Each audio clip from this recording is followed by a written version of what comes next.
And welcome back to our weekly interview on Around the Bases with Bubba and Mo. This week we are going to talk some MLB Hall of Fame topics with a member of the Sporting News. You can find him on Twitter at Ryan Fagan. Ryan, how are we doing? Doing well, fellas. How are we doing today? Good. With the Hall of Fame vote coming up here pretty soon, thought we'd get you on here, get your thoughts on it, because you did write in your recent Hall of Fame article a new philosophy you had. But before we get too deep into that, what kind of changes do you feel can be made in the voting system? Because it's been pretty controversial that a lot of people don't like the 10 maximum and all those kind of things. Yeah, I mean that's a problem. There are a lot of issues that have kind of created this big logjam, and this was my second time voting for the Hall of Fame. The first time I pretty much just voted straight top 10. But when you start to get into it, you look at the ballot, and there are clearly more than 10 guys who have resumes that are better than people that are in the Hall of Fame. And that's kind of what you're looking for, who belongs. So you say, okay, how am I going to best use my 10 votes? That was my goal this year. So I wanted to vote for guys that people were watching very closely, steroid guys. I wanted to vote for guys that I felt belonged, that had a chance to get in. I wanted to vote for guys to help them stay on the ballot. And I wanted to vote for guys who were building momentum, again, if I felt they were in there. So, even though there are guys like Fred McGriff and Gary Sheffield that, really have Hall of Fame type numbers, I couldn't vote for them this year because they didn't fit those categories. So, it would have been easier maybe to just vote for the 10 best resumes. But because of this logjam, because there's so many of these people here, and because there's only 10 spots we can vote for, I felt like I had to try to do something, like I said, to maximize the impact of those 10 votes. Yeah, and you kind of went through your voting philosophy a little bit. Obviously, we've got first ballot guys, a couple of them. You've got, the Edgar Martinez debate, which has been a big thing with a few guys, closers. And then you got the magic numbers, 300 wins, which really probably may not be hit anymore. I mean, unless Kershaw stays healthy for another 7-8 years, 500 homers, etc. Can you maybe expand a little bit on the philosophy? Obviously, you said last year you went strictly best 10, and now it seems like, Chipper Jones probably going to get in. I mean, he's based off of, all the ballots we've seen. So it seems like we're trying to keep players off the ballot. Could there be a change, maybe upping it from 10 to 15 players you can vote for, or maybe give them more than 1 year to get that more than 5%? The Baseball Writers Association has tried, because we recognize what's going on, the logjam that's created here. And a couple of years ago, the BBWAA passed a resolution to ask the Hall to allow us to vote for 12 people instead of 10. The Hall controls this, and the Hall said no. The Hall also said a couple of years ago that it used to be guys were on the ballot for 15 years, and they took that down to 10, and that was seen as kind of a direct reaction to Barry Bonds and Roger Clemens, some steroid guys, getting a little bit more support each year. They of course didn't say that's officially why they've done it, but the things the Hall has done is not done anything to alleviate the current logjam that we have. I would love to see at least 12 spots, maybe 14. Now, if it was 12 or 14, I'm not saying I would automatically vote for 12 or 14. But that would give the flexibility, where a case like this year, where I would have loved to give Andrew Jones a vote to stay above that 5%, but I couldn't quite do it because felt like I had to do that with Scott Rowland and with Johan Santana, and there were all these other things. So it creates issues that are much bigger than the question which we're really trying to answer, which was, are these guys Hall of Famers? And we don't really get to straight answer that with the way the ballot is set up. Right. Well, what are your feelings? Like, there's always the debate on, does a DH qualify as a Hall of Famer? Like, are closers actually worthy of Hall of Famers? Because, in older days, they weren't really a big factor in games, so on and so forth. And like Mo said, with magic numbers not going to be as easy to hit, how do you feel it's going to change the landscape of the Hall of Fame voting? Well, it does. I mean, it makes it complicated. I think there have been a lot of people talking about the DH, especially with Edgar Martinez. And he's jumped way up in support this year. It looks like hopefully he might get in, fingers crossed. This is his 8th year. I voted for him both times, and I felt like he was the strong candidate both times I had. There were a lot of spots I was conflicted with. Voting for Edgar was not one of them. And I think people talk about, yes, he didn't play defense for the latter part of his career. There's two thoughts on that. One, it's not like he was an awful third baseman. He could have played third base. They wanted to keep him healthy, and the way the roster was set up, it made more sense for him to be the DH coming off of an injury. They kept him there, and it worked very well for the Mariners. And I understand why they did that. It's not like he was batting twice a game. You know, he was batting 5 times a game. He was batting in all the most important situations. And I think if you're a DH, yes, maybe it takes a little bit more than it does for a corner outfielder. You have to have a little bit better numbers. But when you look at Edgar, I think his numbers easily put him in that stratosphere. And I think the retirement of David Ortiz went a long way towards getting Edgar Martinez eventually in the Hall of Fame. I think people looked at Ortiz and what he did. They said, this guy looks like a Hall of Famer. Well, then you compare Ortiz's numbers to Edgar's numbers, and you know all the advanced stats, they almost all favor Edgar Martinez. And it's not an either or situation. I think that kind of helped Edgar get the big boost we've seen over the last couple of years.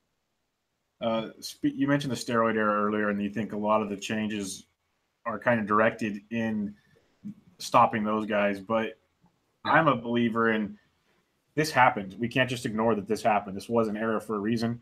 Yeah. And the Hall of Fame, to me, is supposed to show all the eras of baseball. There's been many other eras, you know, the Greenies, the cocaine era. There's been a ton of eras that they just looked over, but now all of a sudden this is a bad era, quote unquote. I know you voted for Bonds and Clemens. What are your feelings overall like on the steroid era? Well, this was honestly as Mike, because you have to be in the BBWA for 10 years before you can get a vote. As I got to year 6, 7, 8, this was something that I don't want to say I dreaded, but it was the thing that caused me to lose sleep.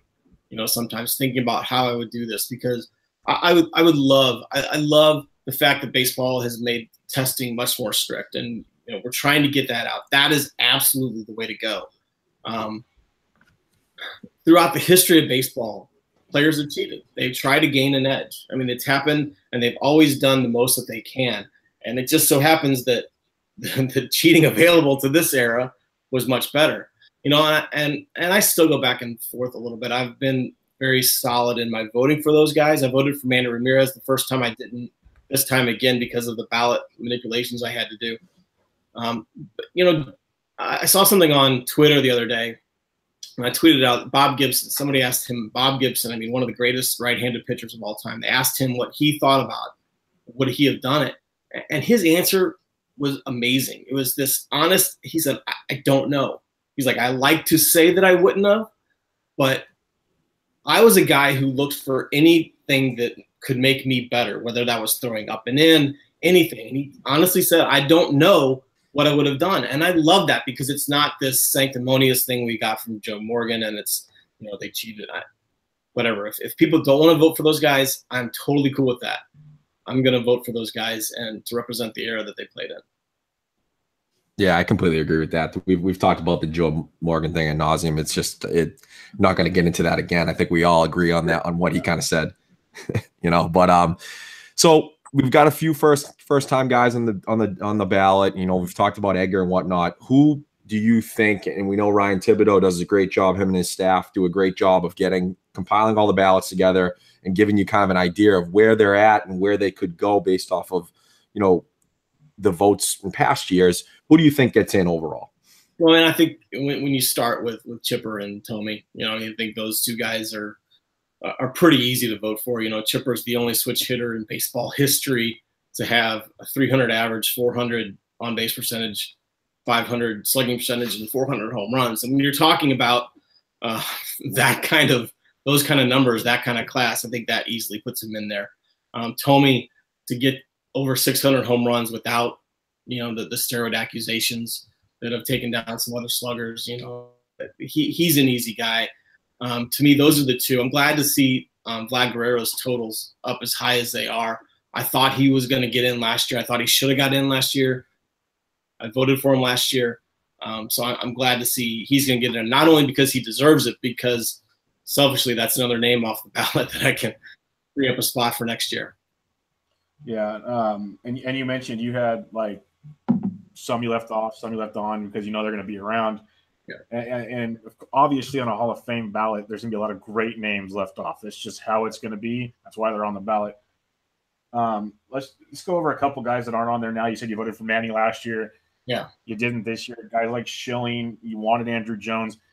Do you see a push for them to eventually get in, or are these guys just are going to be some of those that just never get to that level? Like, could you see yourself voting for them again in the future? Yes, I think Schilling will eventually get in. Kind of the way that with the manipulations I tried to do this year to make each vote count. It was pretty clear by the tracker that Ryan does that Schilling wasn't going to get in this year, and he's in no danger of falling off. So a vote for him doesn't have the impact on this class. And it's the same way with Manny. Obviously, he's not nearly as high as Schilling, who was at 65%, I think, when I submitted my ballot. But Manny's not in any danger of falling off. And I know Manny is kind of he's a tough case. Even a lot of the folks that vote for Bonds and Clemens, they say no to Manny because he tested positive twice after the testing was implemented. And I get that. I really do. I get why people don't vote for him.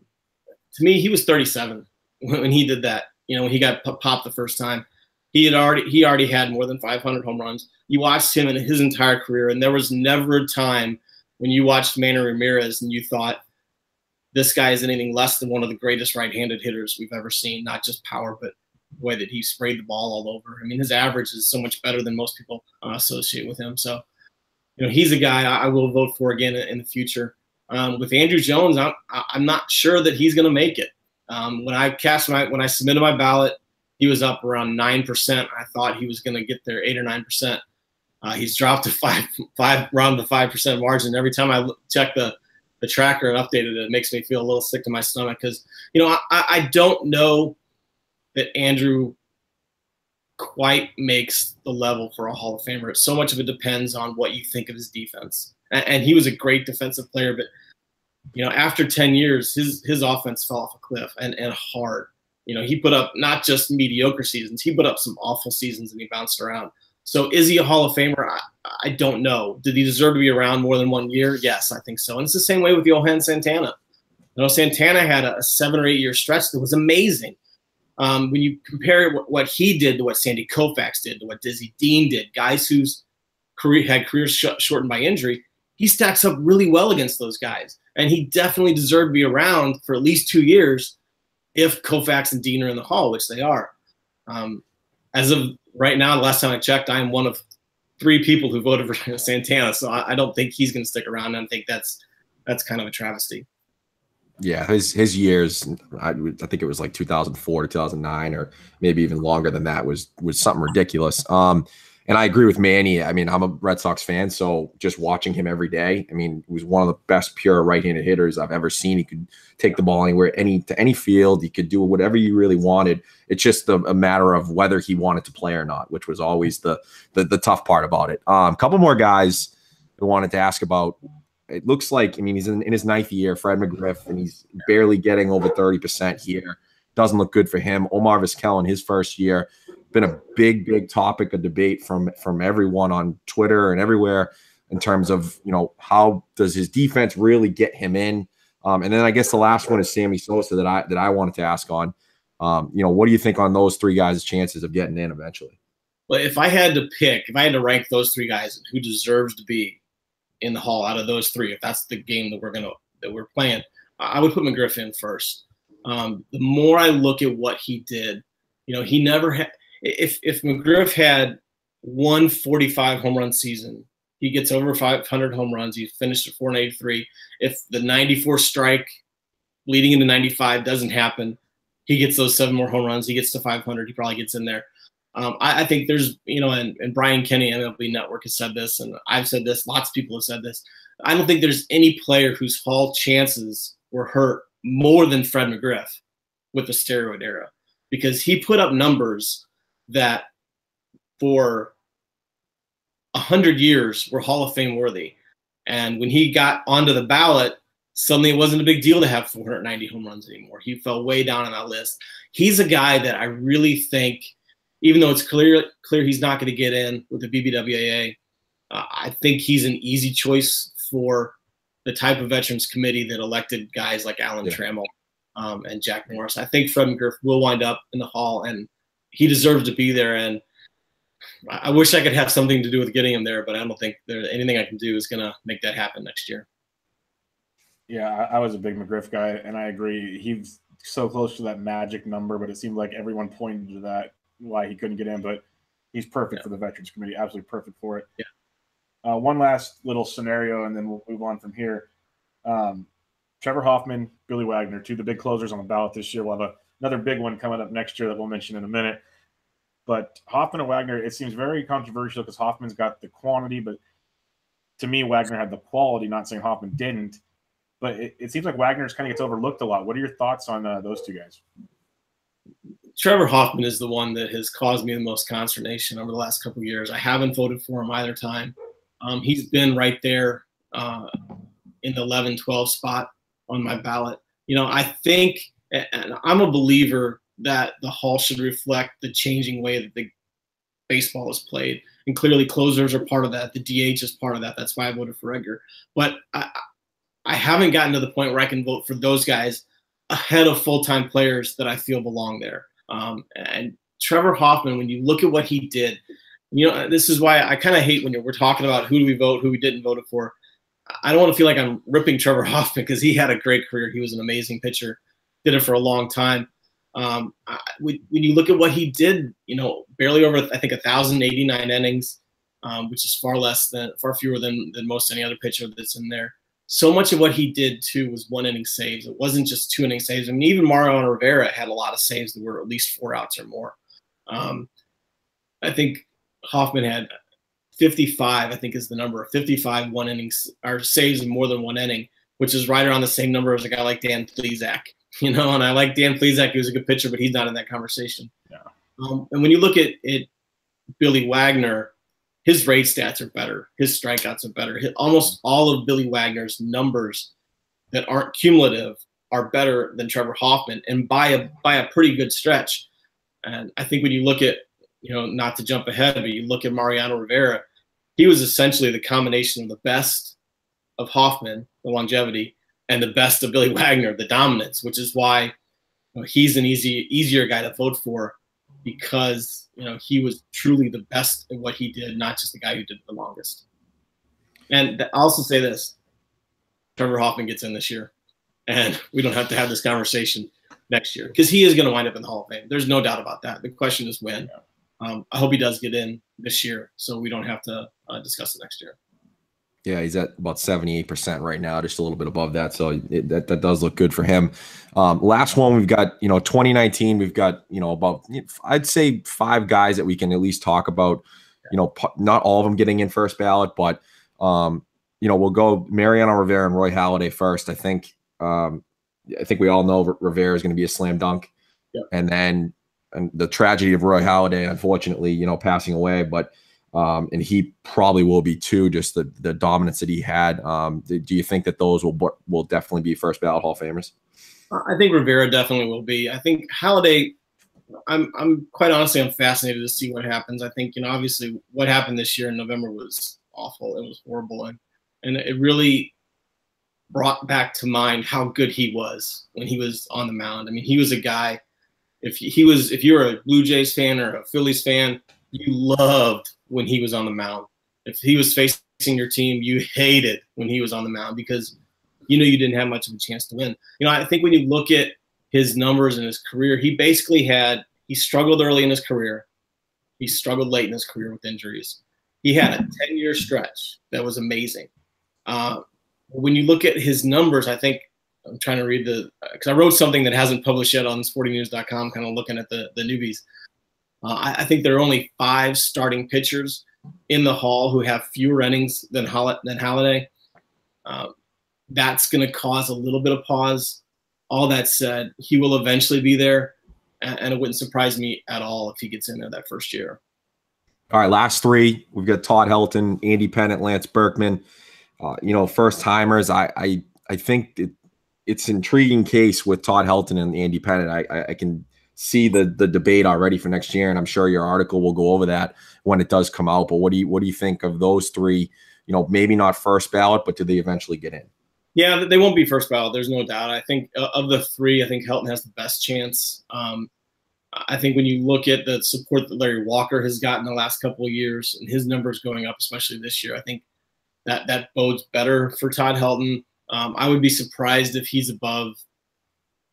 I would guess he's in the 40 to 50% range. I think he'll be the highest of those three. Pettit obviously was really, really good for a really, really long time. And when you look at his numbers actually compared to a guy like Jack Morris, Pettit had a 3.85 regular season career ERA. Morris was at 3.9. Pettit had a 3.81 career postseason ERA. Morris was at 3.80. Pettit finished with 256 wins. Morris finished with 254 wins. So some of those numbers are really, really similar. Pettit had a lot of opportunities in the postseason, more than Morris, more than most any other pitcher ever. And he was solid. He had his great game. He had his just brilliant games. I think that's going to help him a little bit. He struggled a little bit too. I think Pettit and Berkman, honestly, I think they'll both stay on easily, but I doubt either of them will be above 30%, if I had to guess. Yeah, it's always fun to see. It's always fun to debate, and we enjoy talking about it. We enjoy having you on. For those that for some reason don't know Ryan, he does a lot of writing for the Sporting News. Just came out with some McCutcheon pieces, which is very, very relevant at this moment as another MVP and face of a franchise is headed to the Bay Area. So a lot to like there. But Ryan, thanks for joining us, man. I really appreciate it. Enjoyed it. Thanks, guys. Thanks, Ryan.